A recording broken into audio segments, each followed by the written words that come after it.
हरिहन्ताणं नमो श्रीदानं नमो आयरियाणं नमो वज्रायाणं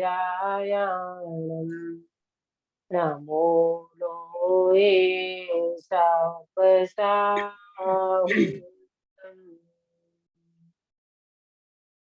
हाँ, काश्मीरा बेन मंगलाचरण करिए। हाँ दीदी।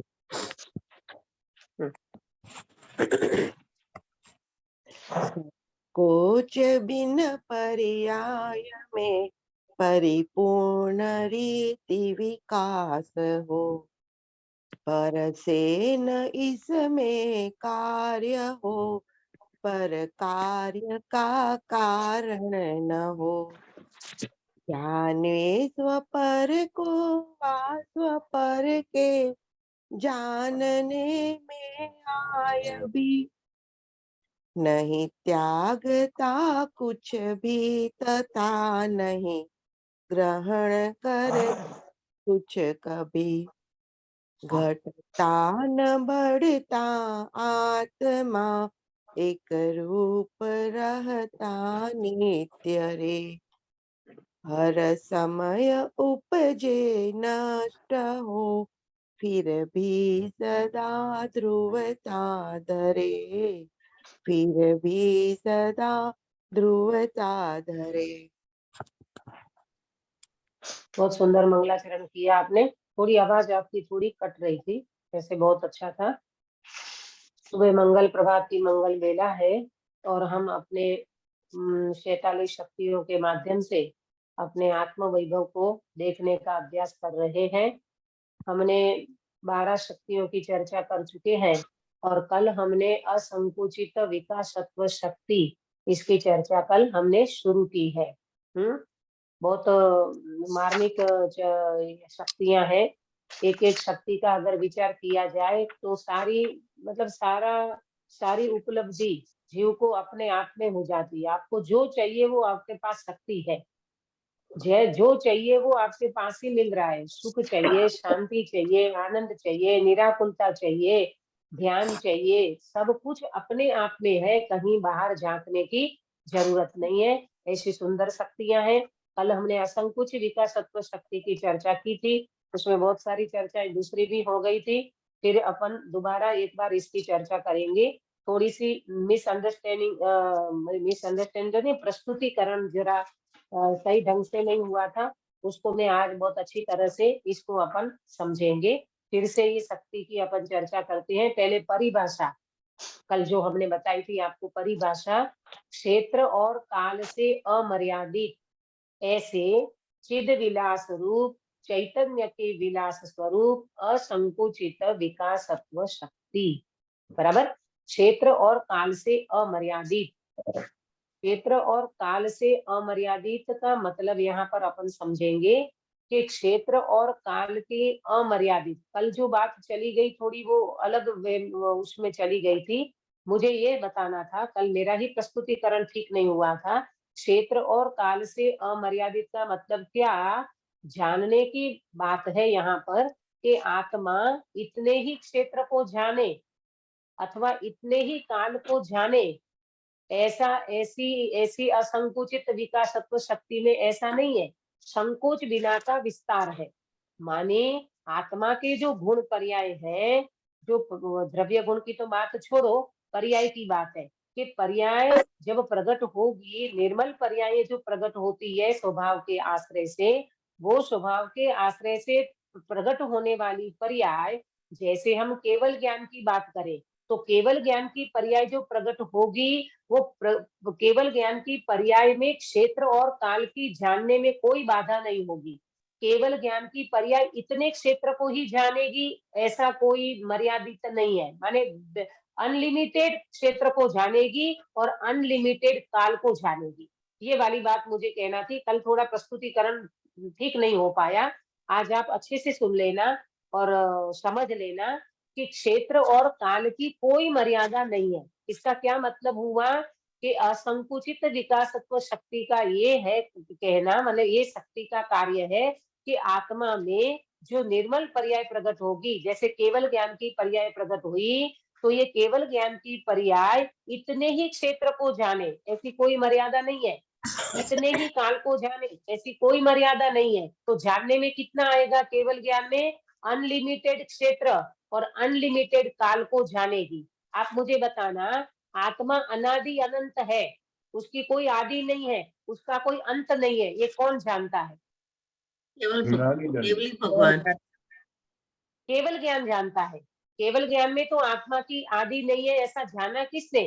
केवल ज्ञान ने। और अनंत काल तक आत्मा रहेगा, ये कौन जानता है? केवल ज्ञान जानता है। तो अनादि अनंत आत्मा है, ये अनादि अनंत आत्मा जानने में किसको, मतलब किसमें जानने में आया? तो बोले केवल ज्ञान में। इसका मतलब क्या हुआ कि केवल ज्ञान अनलिमिटेड काल को जानता है। अनादि अनंत एक काल से रिलेटेड बात है, बराबर। तो अनादि अनंतता केवल ज्ञान में जानने में आई, केवल ज्ञान रूपी निर्मल पर्याय में। इसका मतलब ये हुआ कि कोई काल की बाधा नहीं है, अनलिमिटेड काल को जान सकते हैं। तुम्हारी वस्तु कभी की क्यों ना हो, कितने समय की हो, कितने काल की हो, उसमें काल का कोई लिमिटेड नहीं है। अनादि अनंत काल को जैसे आकाश द्रव्य है, आकाश कितना है? अनंत। अनंत अनंत अनंत अनंत अनंत आकाश है ना, तो इस अनंत आकाश को कौन जानता है? केवल ज्ञान जानता है। तो कोई मर्यादा हुई? काल की कोई मर्यादा बाधक बनी उसको कि इतने ही काल तक जानेगा, अनंत काल वाले आकाश को नहीं जानेगा? ऐसा बिल्कुल नहीं है। ये काल वाली बात करी। इसी तरह क्षेत्र की बात, इतने ही क्षेत्र को आत्मा जानेगा, इतनी मर्यादा में आत्मा क्षेत्र को जानेगा, इतने क्षेत्र की मर्यादा है आत्मा को जानने की। बोले नहीं, क्षेत्र को भी अनलिमिटेड क्षेत्र को जानेगा और अनलिमिटेड काल को जाने, ऐसी असंकुचित विकासत्व शक्ति है। सुनीता जी, समझ में आया आपको? काश्मीरा बेन, हाँ जी, हाँ। बराबर। ये जानने की बात है यहाँ पर। कल हमारा थोड़ा अलग हो गया था, वो बात को समझना। ये कहना ये चाह रहे हैं, असंकुचित विकासत्व शक्ति, माने आत्मा में जो संकोच निकल गया, माने संकोच नहीं रहा। संकोच नहीं रहा इसका मतलब क्या हुआ कि निर्मल पर्याय जो प्रकट हुई केवल ज्ञान वाली, उस पर्याय में पूर्ण विकास हो गया। तो पूर्ण विकास हो गया तो उसमें दो चीज बाधा नहीं करती, न क्षेत्र से कोई बाधा है अब उनको, और न कोई काल से उनको बाधा है। अमुक मर्यादा में रहकर का मतलब तो ये है कि अपने असंख्य प्रदेश में ही आत्मा रहेगा। गिरीश भाई, अपने असंख्य प्रदेश में ही आत्मा रहता है। आया समझ में? अपनी मर्यादा को छोड़ के कोई आत्मा दूसरे द्रव्य में प्रवेश कर जाए या अपनी मर्यादा को छोड़ दे, ऐसी बात तो है ही नहीं। पंकज भाई, बीना बेन, आपको समझ में आ रहा है? जागृति बेन, पकड़ में आ रही है? आया ना समझ में कि अपने मर्यादा में रहकर, यानी असंख्य प्रदेश में रहता है आत्मा, लेकिन कितने को जानता है? तो बोले अनलिमिटेड क्षेत्र को और अनलिमिटेड काल को जानता है। केवल ज्ञान कहते किसको है भाई? लोकालोक को जाने उसको केवल ज्ञान कहते हैं। अलोक अनंत है तो अनंत आलोक को भी जानते हैं। लोक 14 राज लोक है तो उसको भी जानते हैं केवल ज्ञान में। तो कहने का मतलब ये है कि असंकुचित विकासत्व शक्ति में क्षेत्र और काल की कोई बाधा नहीं है। अरे केवल ज्ञान जहां हो गया, फिर तो वो जीव सारे के सारे लोकालोक को जान ले, ऐसा उनका स्वभाव प्रकट हो गया है। उसमें कोई क्षेत्र और काल की कोई मर्यादा नहीं है। इसलिए परिभाषा अब आपको बराबर समझ में आई होगी कि क्षेत्र और काल से अमर्यादित ऐसे चिद विलास रूप चैतन्य के विलास स्वरूप असंकुचित विकासत्व शक्ति, चैतन्य का ऐसा विलास प्रकट हो गया, आत्मा का ऐसा विकास हो गया, पर्याय में ऐसा विकास हो गया, पर्याय ऐसी विलसती हुई प्रकट हो गई कि उसमें अभी क्षेत्र और काल की कोई मर्यादा नहीं रही। अनलिमिटेड क्षेत्र को जाने और अनलिमिटेड काल को वो जाने, ऐसी असंकुचित विकासत्व शक्ति है। बराबर क्लियर हुआ सभी को? काश्मीरा बेन, विलास यानी क्या होता है? विलास यानी क्या होता है? समझ नहीं आ रही। विलास, विलास खुद का वैभव। हाँ, विलास माने अपना वैभव, अपने में विलसता, अपने में विलसता है। कोई भी द्रव्य अपने में विलसता है, अपने में ही रमणता करता है, अपने में ही विलसता है। ये इसका नाम है विलास, चैतन्य विलास। ये चैतन्य में विलसता हुआ, ये है भगवान आत्मा। बराबर। देखो अब अपन आगे बढ़ेंगे इसी शक्ति में कि कल जो हमने बात की थी कि ये जो चैतन्य का विलास हुआ, यानी चैतन्य का विलास जो प्रकट हुआ, तो ये चैतन्य के विलास को प्रकट होने के लिए पर के संयोग की कोई जरूरत नहीं है। असंकुचित विकासत्व शक्ति का जो विकास हुआ, तो वो विकास के लिए पर के संयोग की जरूरत नहीं है। पर के संयोग में देव शास्त्र गुरु और पर के संयोग में भगवान का समोसरण। बराबर। देव शास्त्र गुरु की भी जरूरत नहीं है अपना विलास करने में, अपना विकास करने में। वो निमित्त रूपे हो एक अलग बात है, परंतु अपनी उपादान की योग्यता नहीं होगी तो वो पर्याय, वो निर्मल पर्याय प्रकट कैसे होगी। हम अगर अपनी आत्मा का आश्रय न करें तो हमें सम्यक दर्शन कैसे होगा। कोई शांतिनाथ महावीर भगवान सम्यक दर्शन दे सकते हैं? नहीं दे सकते। दर्शन ले लिया है ना उन्होंने, तो हाँ ले देखो लिया है। सुनो, पर का संयोग तो हमें, अच्छा एक बात बताना कि भगवान का समोसरण में हम कितनी बार गए? अनंत। अनंत बार। अनंत बार भगवान के समोसरण में होकर के आने वाला ये जीव भगवान का समोसरण हमें निमित्त क्यों नहीं बना? भगवान का समोसरण हमें निमित्त क्यों नहीं बना? हमें इस निकृष्ट पंचम काल में क्यों आना पड़ा? अरे भाई, तुमने स्वयं ने अपना उपादान तैयार नहीं किया तो भगवान का समोसरण तो संयोग होकर के छूट गया।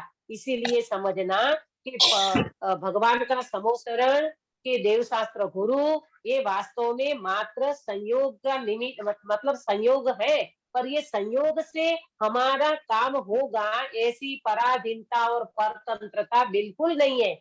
आप अपना काम करने में बिल्कुल स्वतंत्र हो, इसमें संयोग की और संयोग की कोई पराधीनता नहीं है। देखो संयोग का ज्ञान करना अलग चीज है, समझना सुधाबेन, संयोग का ज्ञान करना अलग चीज है, पर संयोग हमारा कारण बने ये बात बिल्कुल नहीं है। बराबर। जैसे जीव को सम्यक दर्शन होता है तो देव शास्त्र गुरु होते हैं निमित्त रूप से, लेकिन उनके संयोग से हमारा स्वभाव प्रकट हो जाएगा, ये वाली बात बिल्कुल नहीं है। बराबर। तो कल हमने बहुत सारी चर्चाएं की थी कि भाई ये जो असंकुचित विकासत्व शक्ति में कोई बाधा नहीं है, किसी भी प्रकार की कोई बाधा नहीं है। उपसर्ग के काल में मुनिराज अपनी शक्ति का विकास करते हैं। जैसे कल मैंने एग्जाम्पल दिया था, गज्सु कुमार मुनिराज के सिर पे सिगड़ी जलाई और अंगारे रखे गए। बराबर। तो उस समय गज्सु कुमार मुनिराज केवल ज्ञान ले लिया, केवल ज्ञान की प्राप्ति कर ली, तो बोलो वो सोमिल या वो सिगड़ी, वो अग्नि के अंगारे, वो उनको बाधक बन सका? नहीं नहीं बन सका। क्यों? वो अपना संकोच बिना का विस्तार, अपने चैतन्य का विलास उसी समय कर लिया। ये बताता है कि ये जीव अपने चैतन्य का विलास करने में बिल्कुल स्वतंत्र है, उनको किसी भी प्रकार की कोई बाधा नहीं आ सकती। जीव स्वयं अपने उपादान की योग्यता तैयार करता है तो उनको उपसर्ग, परिसह, निमित्त, कर्म, उदय कोई भी बाधा नहीं डाल सकता। ख्याल में आया? कोई भी बाधा नहीं डाल सकता। अब अपन बात करते हैं, कल जो मैंने चर्चा उठाई थी उसी बात को, कि जिस क्षेत्र में सिद्ध भगवान विराजमान है और अपने चैतन्य के पूर्ण विलास से विराजमान है, उसी क्षेत्र में निगोद के जीव भी विराजमान है। कल अक्षा नहीं, कल अक्षा ने प्रश्न पूछा था ना कि निगोद के जीव वहां कैसे होते हैं। अरे निगोद के जीव तो पूरे विश्व में भरे पड़े हैं। आया समझ में?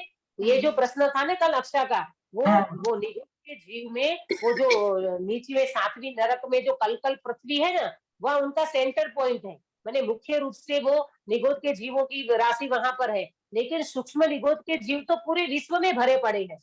आया समझ में? हाँ। तो इसी तरह से जहां मैं क्या बताना चाहती हूँ, ये असंकुचित विकासत्व शक्ति में, कि जिनने अपना पूर्ण विलास चैतन्य का प्रकट कर लिया, ऐसे सिद्धालय के क्षेत्र में सिद्ध भगवान भी विराजमान है और वहीं के पे निगोद के जीव भी विराजमान है। बताओ अब क्षेत्र क्या करे? सिद्धालय का क्षेत्र है, उसमें 2 जीव रह रहे हैं, सिद्ध भगवान भी रह रहे हैं और निगोद का जीव भी रह रहा है। तो पर क्षेत्र से कुछ नहीं होता। पर क्षेत्र तुम्हारी शक्ति का विलास करने में कोई बाधा नहीं करता कि जिस क्षेत्र में निगुत का जीव रह रहे हैं वहीं सिद्धालय में सिद्ध भगवान विराजमान है, तो वो क्षेत्र भी कुछ नहीं कर सकता। जीव अगर अपने विलास को नहीं देखेगा तो निगोद में, इसीलिए तो कहते हैं हम अनंत बार हर जगह पे जन्म धारण किया है। निगोद का जीव बनकर के हम सिद्धालय में भी गए हैं, पर सिद्ध बनकर के एक बार भी सिद्धालय में नहीं गए। क्या कहा सुनीता जी, कितनी बार कहाँ कहाँ हुआ है? अनंत बार हम जन्म धारण करके सिद्धालय में भी गए हैं, लेकिन सिद्ध भगवान बन के सिद्धालय में नहीं विराजे। हाँ, सिद्ध बन करके सिद्धालय में नहीं गए, बाकी सिद्धालय में निगोद होकर के भी हम अनंत बार गए हैं। अभी देखो ये निगोद के जीव की तो बात कर रहे हैं कि निगोद का जीव वहां रह रहा है और वहीं पर सिद्धालय में सिद्ध भगवान भी विराजमान है। इसका मतलब उस क्षेत्र से कोई मतलब नहीं है। जीव अपने विलास को प्राप्त करे, अपना विस्तार, अपने संकोच बिना का विस्तार, ये जो अगर एक बार जीव समझ ले कि भाई मेरी जो शक्ति है उसमें ऐसा विस्तार हो सकता है, पर में विस्तार करने की तो बात ही नहीं है। अपने द्रव्य गुण और पर्याय, द्रव्य और गुण की तो कोई मर्यादा ही नहीं है, परंतु पर्याय जब अपने स्वभाव का आश्रय करती है तो उसमें ऐसी निर्मलता प्रकट हो जाती है।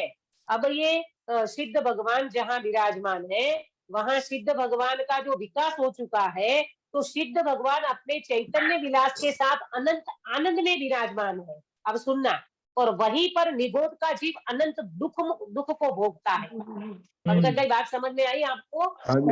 जहाँ जहाँ सिद्ध भगवान विराजमान है सिद्धालय में, तो वो अपने आनंद में विराजमान है और निगोद का जीव वहीं पर दुख को भोग रहा है। बताओ कोई क्या कर सकता है? आया समझ में? इससे अपने को समझ में आता है कि संकोच बिना का विस्तार, ये गुण और पर्यायों का संकोच बिना का विस्तार है, लेकिन उसको एक बार तुम समझो, स्वभाव का आश्रय करो, तो अवश्यमेव तुम्हारा संकोच बिना का विस्तार पर्याय में प्रकट हो जाएगा। बराबर? ये जो प्रदेशों की संकोच की जो बात आती है ना, संकोच और विस्तार, ये प्रदेशों में होता है। तो जब केवली भगवान केवल समुद्घात करते हैं, हर कोई केवली करे ऐसा जरूरी नहीं है। जिसका आयु कर्म कम हो और नाम और गोत्र कर्म की स्थिति ज्यादा हो, वो जीव ही समुद्घात करता है। ये समुद्घात का चैप्टर अलग है, मैं केवल आपको ज्ञान कराती हूँ कि जब केवली भगवान केवल समुद्घात करते हैं तो उनके प्रदेश नरक में पहुंचते होंगे कि नहीं? आत्म प्रदेश उनके, हाँ दीदी पूछते हैं, पूरा लोकालोक में पूछते हैं। अरे पूरे लोक में व्याप्त हो जाते हैं, पूरे लोक में व्याप्त हो जाते हैं। तो उनके जो प्रदेश हैं वो नरक में भी व्याप्त हो जाते हैं, परंतु नरक में व्याप्त हो जाते हैं प्रदेश, तो भी भगवान अपने चैतन्य का विलास कर रहे हैं।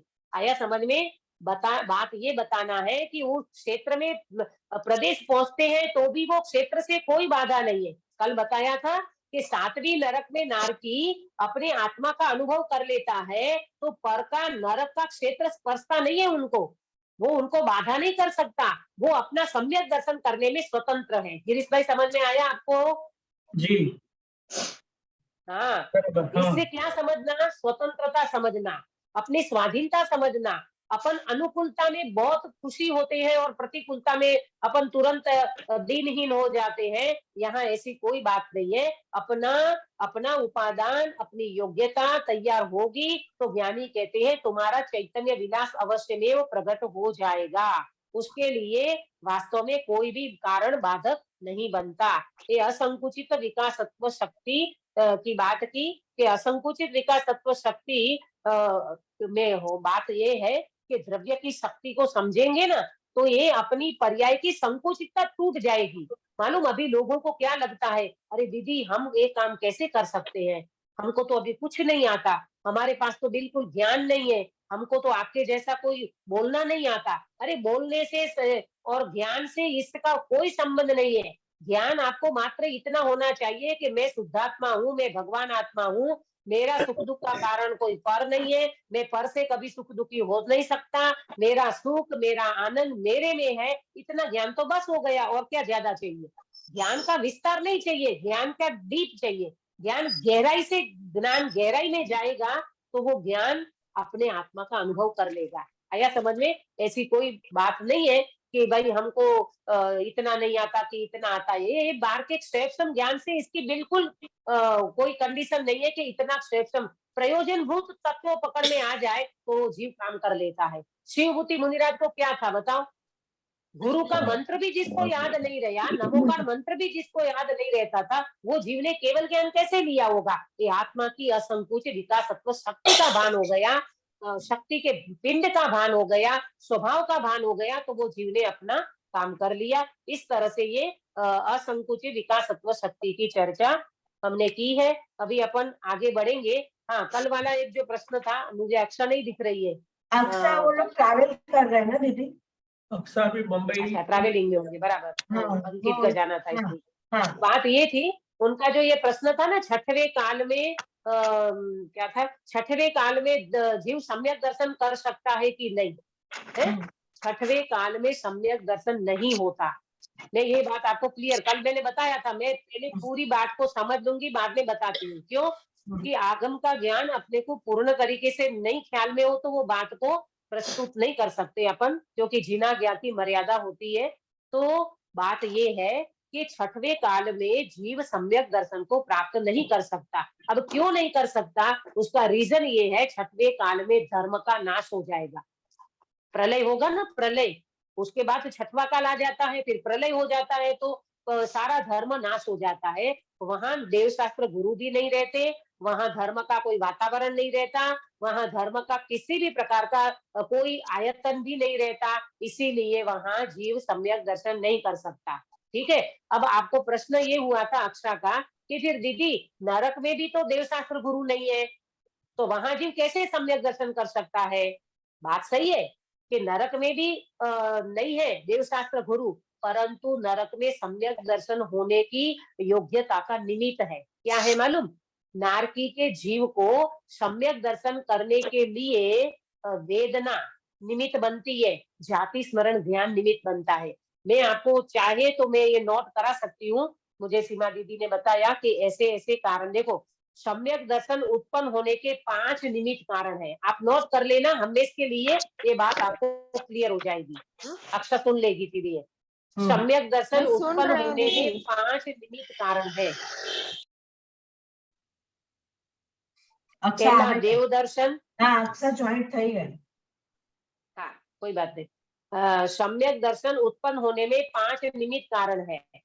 अक्षर बेटा, ये जो कल आपका प्रश्न था ना कि छठे काल में सम्यक दर्शन क्यों नहीं होता, होता है कि नहीं होता? तो बोले नहीं होता, वहां धर्म नहीं रहेगा, धर्म का नाश हो जाएगा, बराबर, तो वहां नहीं होता सम्यक दर्शन।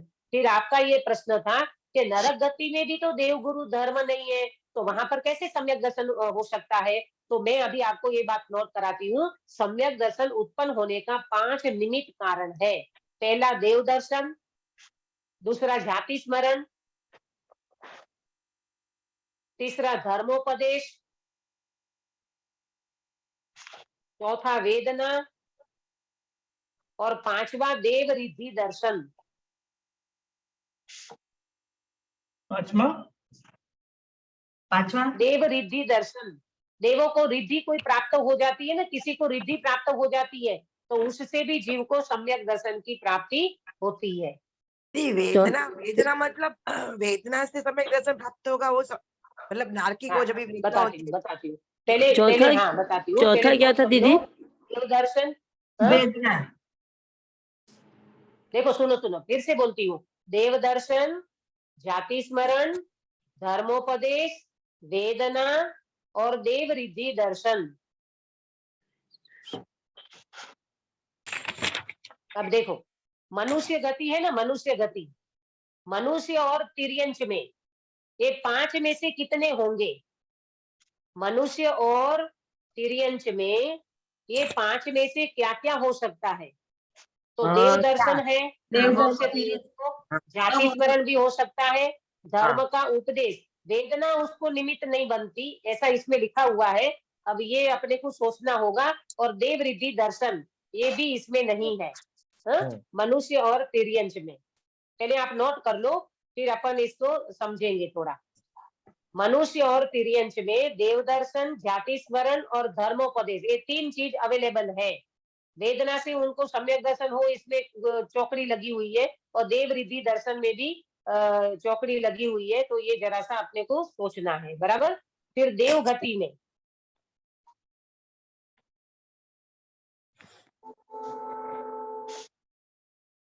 देवगति में देवदर्शन, जाति स्मरण और धर्मोपदेश, ये 3, और देव रिद्धि दर्शन, ये 4 है, वेदना नहीं है।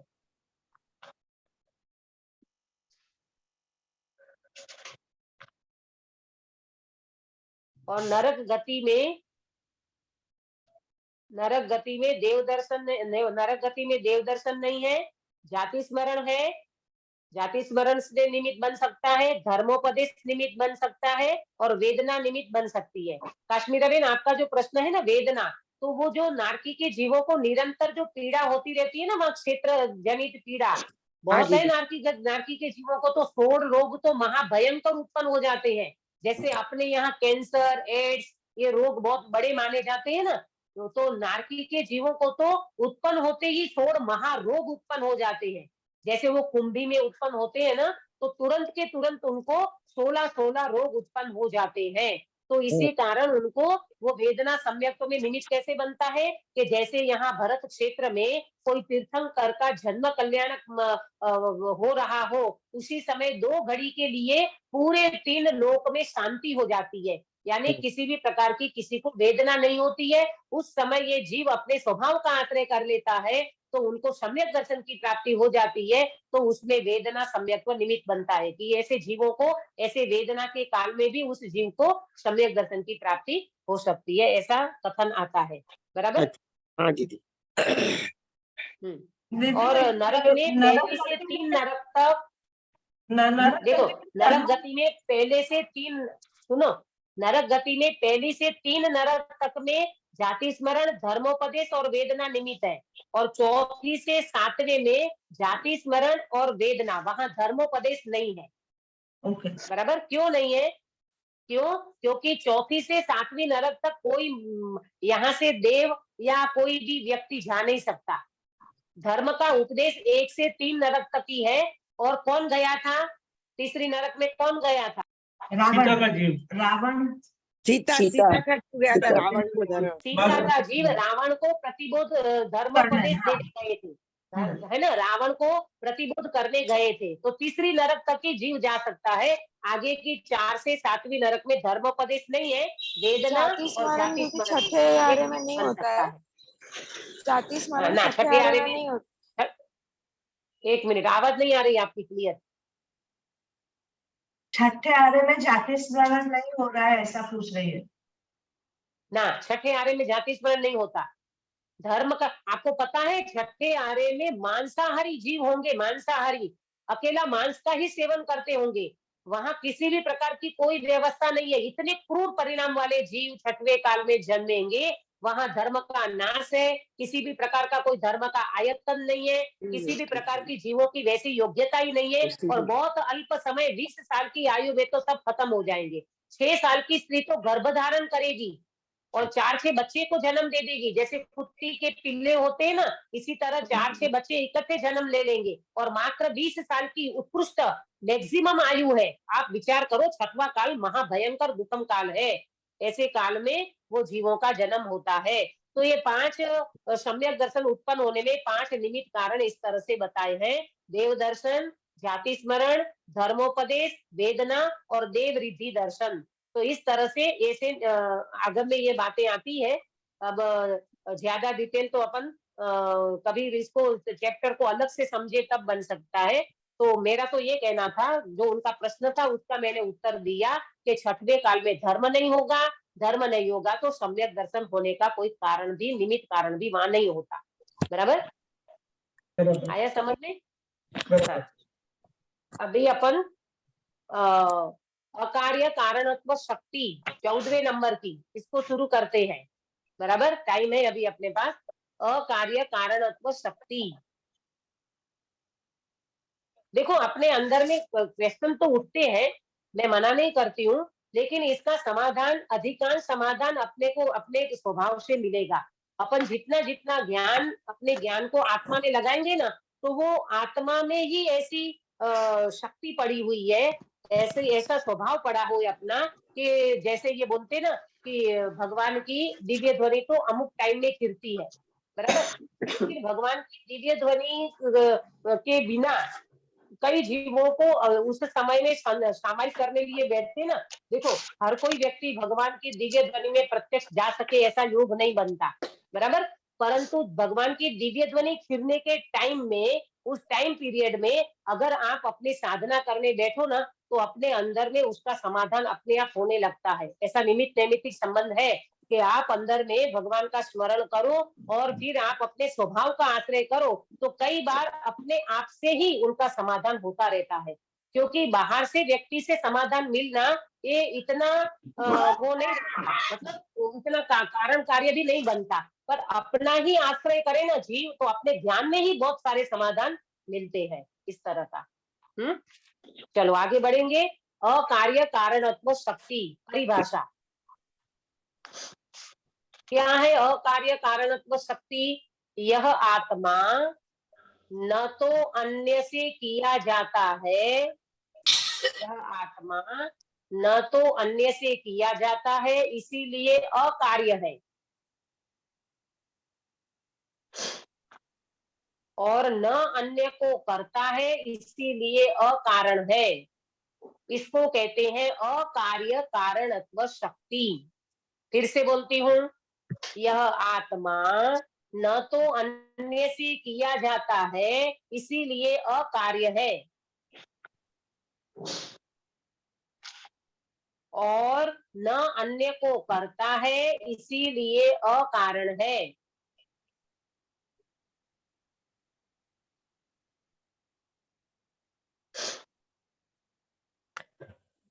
इसको क्या कहते हैं? अकार्य कारणत्व शक्ति। अकार्य कारणत्व शक्ति, ये भगवान आत्मा अन्य से किया नहीं जाता, इसीलिए अकार्य है, और न अन्य को करता है, इसीलिए अकारण है। इसको कहा अकार्य कारणत्व शक्ति।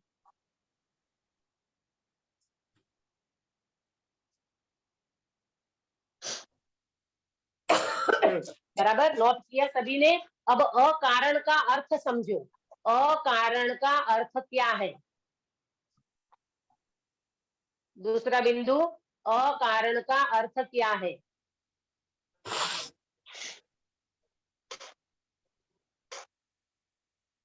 हमारे कारण से कोई कार्य नहीं होता। अकारण का अर्थ क्या है? हमारे कारण से कोई कार्य नहीं होता।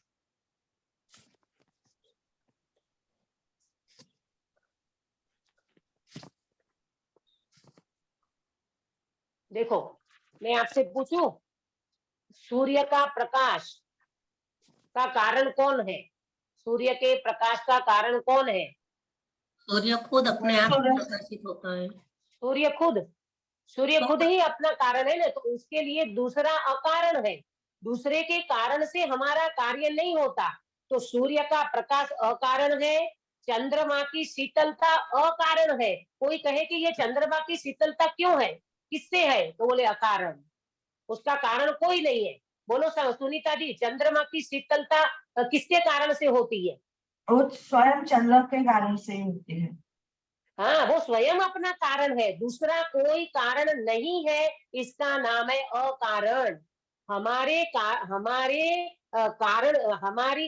हमारा कार्य हमारे कारण से होगा, हमारे कारण से दूसरे का कार्य नहीं होगा, हमारे कारण से दूसरे का कार्य नहीं होता, इसी का नाम है अकारण। बीना बेन, आपको समझ में आया? पंकज भाई?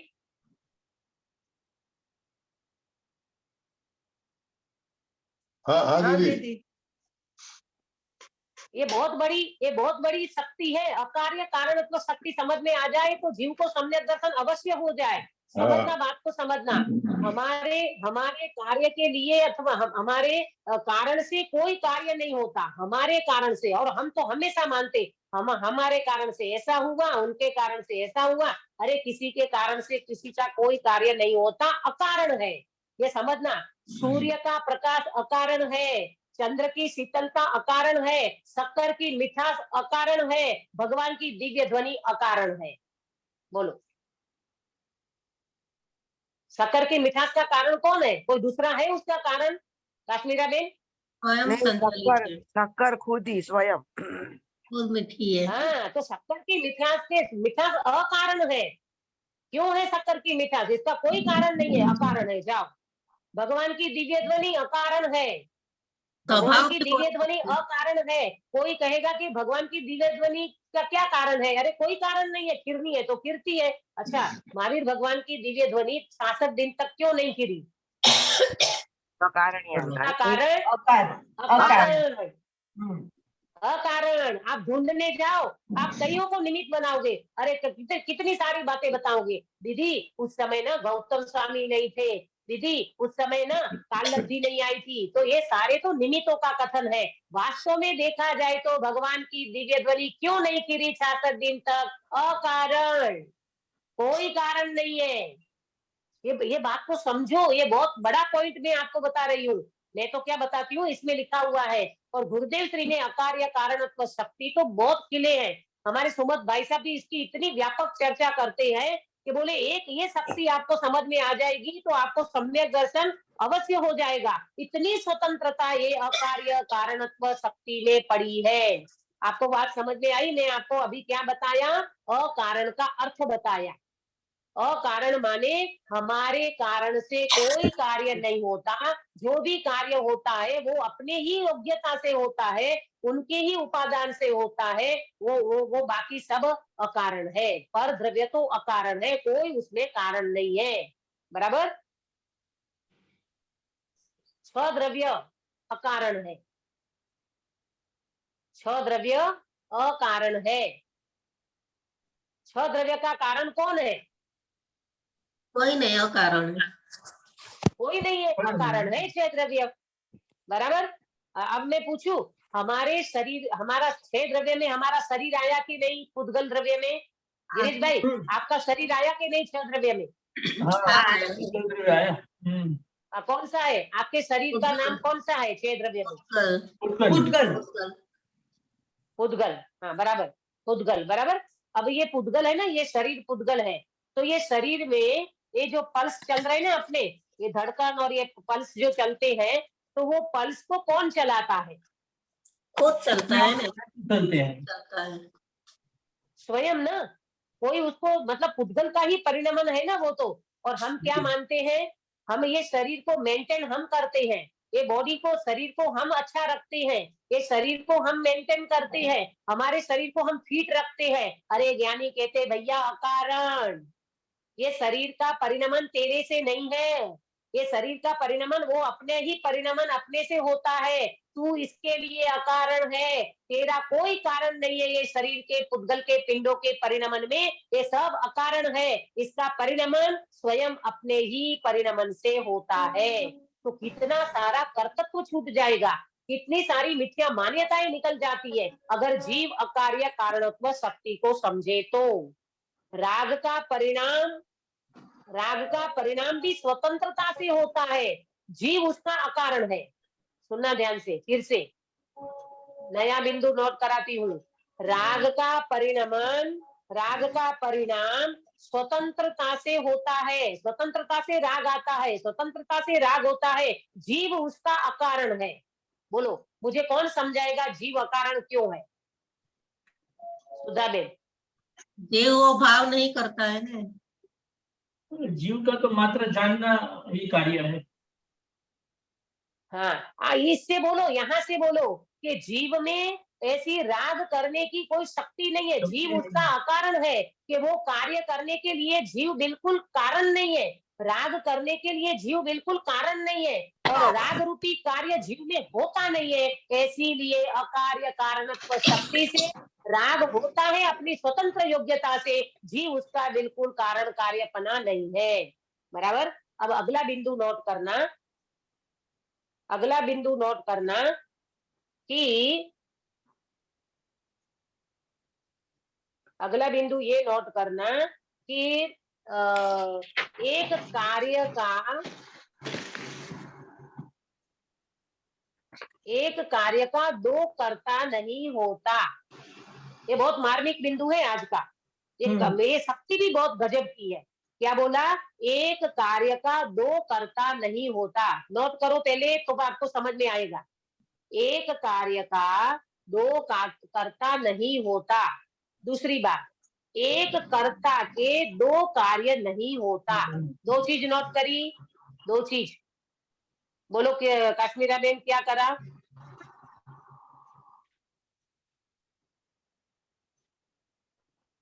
एक कार्य का दो कर्ता नहीं होता दो कर्ता नहीं होता।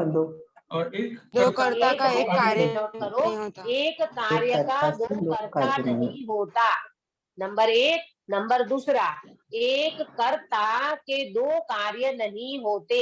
एक कर्ता के दो कार्य नहीं होते। बराबर? अब समझो, मैं आपको ये बात बताती हूँ। अकार्य कारण तो शक्ति में से बहुत गजब की बात निकलती है। एक कार्य का दो कर्ता नहीं होता। जैसे कुमार ने घड़ा बनाया, घड़ा रूपी कार्य हुआ, घड़ा रूपी कार्य हुआ, तो उसका कुमार करता है कि मिट्टी करता है? मिट्टी करती करता है। मिट्टी करता है। तो दो कर्ता नहीं होता। तो दो कर्ता में से किसको चॉइस करोगे, मिट्टी को कि कुमार को? मिट्टी को। कुमार कुमार निमित्त तो है। निमित्त है। मिट्टी को, बराबर? कुमार तो तो ये निमित्त है। एग्जाम्पल समझ में आया। एक कार्य कौन सा हुआ? एक कार्य कौन सा हुआ सुनीता जी? घड़ा बना, घड़ा बना। घड़ा रूपी कार्य, घड़े रूपी कार्य। तो घड़े रूपी कार्य का कर्ता कौन? अक्षा बेटा, उसका कर्ता कौन? मिट्टी के कुमार? मिट्टी मिट्टी हाँ, मिट्टी मिट्टी उसका दीदी। कर्ता है, कुमार उसका कर्ता बिल्कुल नहीं है। कुमार तो निमित्त है, समझना। कुमार तो निमित्त है। वास्तव में उस घड़े रूपी कार्य का कर्ता वास्तव में देखा जाए तो मिट्टी है। तो ये पहला बिंदु समझ में आया। एक कार्य का दो कर्ता नहीं होता। जैसे घड़ा भी बने तो घड़े में कुमार भी घड़ा बनावे और मिट्टी भी घड़ा बनावे, ऐसे दो कर्ता नहीं होता। तो क्या हुआ कि घड़े रूपी कार्य का कौन करता है? तो बोले मिट्टी करता है। एक बात क्लियर हो गई। अब दूसरी बात क्या नोट कराई? एक कर्ता दो कार्य नहीं होता। एक कर्ता के दो कार्य नहीं होता। जैसे मैं आत्मा हूँ, आत्मा के ऊपर घटित करें, जैसे मैं आत्मा हूँ, तो आत्मा का दो कार्य हो सकता है। मैं जानू भी, मैं जानने का कार्य भी करूं और मैं रोटी बनाने का कार्य करूं। ये दो कार्य मेरा हो सकता है? नहीं होता है, नहीं होता है। नहीं होता है। क्यों नहीं होता? क्योंकि कौन निमित्त तो, जवाब देगा? क्योंकि एक कर्ता के दो बोलो कार्य सीधा नहीं होते। कर्ता क्योंकि के दो दीदी कार्य रोटी जो है वो पुद्गल द्रव्य है और रोटी बनने की क्रिया पुद्गल में हो रही है तो उसका कर्ता पुद्गल है। बहुत बढ़िया, बहुत बढ़िया। कि रोटी तो पुद्गल द्रव्य है, तो पुद्गल द्रव्य का कार्य पुद्गल करेगा ना। हम क्यों पुद्गल का कार्य करें? हम रोटी बनाने का कार्य क्यों करें? हम तो जीव द्रव्य है और वो पुद्गल द्रव्य है। तो पुद्गल द्रव्य में ही रोटी बनने की योग्यता है। पुद्गल द्रव्य में से ही रोटी बनती है। पुद्गल द्रव्य की उसका कर्ता है, जीव उसका कर्ता तीन काल में नहीं हो सकता। काश्मीरा बेन, आपको समझ में आया? एक कर्ता के दो कार्य नहीं होता। काश्मीरा बेन नहीं है तो म्यूट है, म्यूट हो गया था दीदी। हाँ, है? आया। ये सिद्धांत है, आया बहुत समझ बड़ा में? बताओ सिद्धांत है। जरा, एक्सप्लेन करो। एक कर्ता के दो कार्य नहीं होता, कैसे? क्योंकि जीव द्रव्य और पुद्गल द्रव्य दोनों अलग अलग है। जीव द्रव्य का कार्य सिर्फ देखना है और रोटी बनाना तो पुद्गल का कार्य है। मतलब वो बहुत एक बढ़िया। भाई मैं तो जीव द्रव्य हूँ ना, तो मैं तो जानने का कार्य कर सकता हूँ। रोटी बनाने का कार्य मेरा बिल्कुल नहीं है। तो यहाँ इससे समझ में आता है कि एक कर्ता के दो कार्य नहीं होते। बराबर? एक जानने का भी कार्य करे आत्मा और रोटी बनाने का भी कार्य करे, तो ऐसा कार्य कारणपना आत्मा में बिल्कुल नहीं है। और हम क्या मानते हैं? हमारी झूठी मान्यता देखो, हमारी विपरीत मान्यता देखो। जब अपन बहुत काम करते ना घर का, तो ऐसा अंदर से करते, आज तो मैंने इतना सारा काम किया, मैंने इतनी रोटी बनाई, मैंने पूरी थप्पी भर के रोटी बनाई, पूरी फैमिली की रोटी मैंने सेकी। अरे तू रोटी बना ही नहीं सकता भाई, तेरा कार्य नहीं है रोटी बनाने का। तेरा कार्य तो मात्र जानने का है, ये तू क्यों भूल जाता है? रोटी बनाने का कार्य तो रोटी ने किया है, आटे ने किया है, तेरा कार्य तो मात्र जानने का है। इसका मतलब एक कर्ता दो कार्य कभी नहीं कर सकता। ये कौन समझाता है? अकार्य कारणत्व शक्ति समझाती है। अकार्य कारणत्व शक्ति में तेरा कारण कार्यपना तेरे में है, पुद्गल का कारण कार्यपना पुद्गल में है। आया समझ में? विरुद्ध जाति के कारण कार्यपना दूसरे द्रव्य में नहीं होता। माने मेरा कारण कार्यपना मेरे में है, मैं सम्यक दर्शन का कारण कार्यपना मेरी आत्मा में है, मेरा सम्यक दर्शन का कारण कार्यपना भी पर द्रव्य में नहीं है। यानी देव शास्त्र गुरु भी मेरे सम्यक दर्शन का कारण नहीं है। आया समझ में? पर द्रव्य की क्रिया की तो बात छोड़ो, यहाँ तो ये कह रहे हैं अकारण कार्यत्व शक्ति तुम्हारे में पड़ी है कि तुम्हारे में सम्यक दर्शन जब होगा तो देव गुरु शास्त्र भी तुम्हारा कारण नहीं बनेगा। कौन कारण बनेगा गिरीश भाई सम्यक दर्शन में? अपना खुद का आत्मा। खुद ही कारण बनेगा। हाँ, अरे जीव का स्वयं का स्वभाव ही सम्यक दर्शन में कारण बनेगा। जीव देखो, द्रव्य गुण और पर्याय ये तीनों में कारण कार्यपना व्याप्त है। एक अपेक्षा से द्रव्य गुण पर्याय तीनों में कारण कार्यपना व्याप्त है। और विरुद्ध जाति का कभी भी कारण कार्यपना नहीं होता। विरुद्ध जाति माने राग से भी कार्य होवे, शुभ भाव से भी कार्य होवे, पर द्रव्य से भी कार्य होवे, इसको कहते हैं विरुद्ध जाति के कार्य। तो विरुद्ध जाति के कार्य अपने द्रव्य में नहीं होता, अपने द्रव्य में अपना ही कारण कार्यपना होता है, पर द्रव्य का कारण कार्यपना बिल्कुल नहीं होता। ये जब अपने को समझ में आ जाएगी तो पर द्रव्य से दृष्टि हटने में देर नहीं लगेगी। पर द्रव्य की क्रिया, पर द्रव्य का कर्ता, पर द्रव्य का कार्य हम बिल्कुल नहीं कर सकते। ये अकाट्य सत्य अकर्ता स्वभाव का है और ये कारण अकार्य कारण शक्ति में से निकलता है।